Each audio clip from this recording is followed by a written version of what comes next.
moving on to the wide receivers. Number 1 is someone named Megatron. Is that his birth name? Yes, it is actually his birth name, but his nickname is Calvin.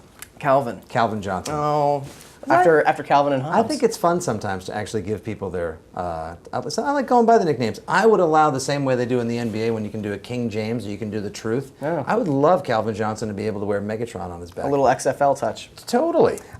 So listen, there's a whole bunch of obvious starts at the top of these rankings. Calvin Johnson, Demaryius Thomas. I think Demaryius Thomas is going to have he's going to be the number 1 wide receiver in fantasy this year. At the end of the season, I agree. Demaryius Thomas, I think, and he's going to have a fantastic day against the Indianapolis Colts, who are hot garbage. They are a pile. They're picnic trash. Hot garbage led by Andrew Luck, which elevates them to mere picnic refuse. Yeah, is that? But like a community park picnic. Refuse. Yeah, sure. You know, like a couple of napkins and like one of those little fry boats. Like you go to the park on Monday morning after like a weekend of barbecues, and the rats scurry away, but it's still there's still some good chicken bones there. Right, but it's like there's the garbage can and it mushroomed and overflowed, and there's a couple of bags around the side of it. It's like, oh, you guys tried to pick up your trash. Yeah, sure. There was just so much of it. That's your Indianapolis Colts, 2014. There it is. In a nutshell. Back to the wide receivers. Dez at number 3. Brandon Marshall versus Buffalo, I love. Julio Jones versus New Orleans. I see you're buying into the. I think this is again another Hard Knocks effect. Listen, when he's healthy, he's nearly impossible to cover, and I know that they've got an improved secondary, and it's the Rob Ryan defense, and they're probably going to key on him. Maybe that even makes it a little bit more of a Roddy White week. Probably more so in terms of yardage and PPR, but Julio constantly has that deep threat potential. Look, when he was healthy, when he didn't have a broken foot and they weren't the sad sack, burnt, scorched earth Falcons of last year, he led the league in yards. The last year was Deshaun Jackson who had the longest average catch. The year before that, of course, it was Julio Jones. Perhaps he could return to that. I would love to see that. I would like to see things. I would like to have him have a healthy season. A little worried about that. I'm also a little bit concerned about the improved New Orleans secondary. Kenny Vaccaro back from injury. Jarris Byrd. I'm a little bit worried about that for old Julio and to a lesser extent Roddy White. Moving along, Alshon Jeffrey must start. AJ Green must start, even against a tough Baltimore D. And Antonio Brown, Hayden Island, but still a must start because he's the only wide receiver that you can really trust in Pittsburgh land right now. Yeah, Marcus Wheaton there. Marcus Wheaton has weight, and tell me. There's a lot of people that have, I've seen some fantasy drafts where people are grabbing Marcus Wheaton around the same time where they're going for the other top rookies top rookie wide receivers like your Sammy Watkins, your Brandon Cooks, Mike Evans. And I'll see Marcus Wheaton go at the end of that run, and I'll be like, I would like to see a little bit more out of him. You could have had Terrence Williams. Yeah. Again, a second-year receiver, of course. But I think that's just what I've seen from fantasy drafts. Andre Johnson against the Washington football team, yes, a start. Michael Crabtree against the Dallas Cowboys. Is it a trash fire or garbage? No, that's the Dallas Cowboys defense it's a tire fire that's been airlifted into a dumpster fire. And the helicopter catches fire and crashes into it. On the way up, like in the Matrix, Most of what we talk about is dumpster versus trash fires on the show. This is classic matchup. The trash dumpster. Welcome to the trash fire room. Yeah, no, the Cowboys. Listen, they have two. The funny thing is they've got. He's in his third year. The cornerback Morris Claiborne out of LSU has yet to live up to his potential, and Brandon Carr has not even played up to close to the 5-year, $50 million deal he got to come over from the Chieftains of Kansas City. And they also lost. Oh, and Scandrick is out this week because he took some mollies that Wes Welker loaned him, allegedly. And their best coverage linebacker is done for the season as of this past June. So throw the ball against Dallas. So let's move on to the bottom half of the top 20 here. Michael Floyd, I like as a start against the Chargers. 12 and 13, a couple of questions because you've got Jordy Nelson going up against the old Legion of Boom.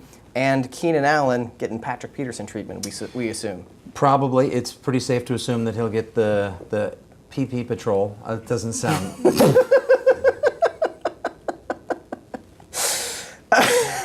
Today's show brought to you by Grown Ups, one of which actually has a child. You're on the PP patrol. Here's the thing. I really just wish, not for nothing, but if we've got Revis Island, then we need Hayden Territory. We need Peterson World. Every one of them deserves their own unique nickname. We'll get to that. It'll be on the blog. None of you will read it. Keenan Allen, don't forget, does his best work from 20 yards within. He's not a downfield threat. He did spend the offseason working on his downfield speed. I wouldn't be surprised if he's able to pull off at least just a couple of slants, a couple of outs. Makes him, he's still the number one look for him right now. Okay, yeah. Maybe it's going to be more of a tight end week for Philip Rivers. And a great red zone target. Like, even so, I think he's surpassed Antonio Gates and Ladarius Green as the red zone. Philip Rivers is looking for someone in the back of the end zone. That person is usually Keenan Allen. Remember that game last year against Denver? 2 catches, 30 yards, 2 touchdowns. Yeah. And fun ones to watch, too. Very fun. Leaping over gentlemen. So you got Marcus Colston against the Falcons defense. Yes, Roddy White, I think, is going to be, he's the Falcons 1A. And he is, as we talk about, like, the hard knocks effect, I think Roddy White is someone who actually earns it. He's just an old veteran who's like having fun during training camp, and because he knows he's serious about his job. He gets it done. He's having fun out there. I like Roddy White a lot. Scrappy. He's got veteran poise and presence. Yes, he does. I think Jeremy Maclin might be a shade too low against Jacksonville. Interesting. I think the only thing keeping Jeremy Maclin from having an excellent game against Jacksonville is the Eagles scoring too many points too early. That could be the case, but again, since this is wait and show me week 1 here in the 2014 NFL season and how that applies to fantasy football, of course, I'm sure Chip Kelly and all of his fancy signs and his weird little sideline gestures and whatnot, and his up-tempo offense is probably going to game plan and have a unique plan for every given week. What's he going to do this week? Is he going to run? Is he going to throw a lot of screen passes and employ the old McCoy and Sproles action? How about Ertz? I think he may take off his shirt and distract the defense that way. That would be absolutely horrifying. I just like watching to see which celebrity's giant face from the sideline as he holds up this week. You know what so let's get down to the bottom of the 20 here. I really like Terrence Williams against the Niners. Again, that weakened secondary. I think it's going to be a bit of a shootout, the Niners Cowboys.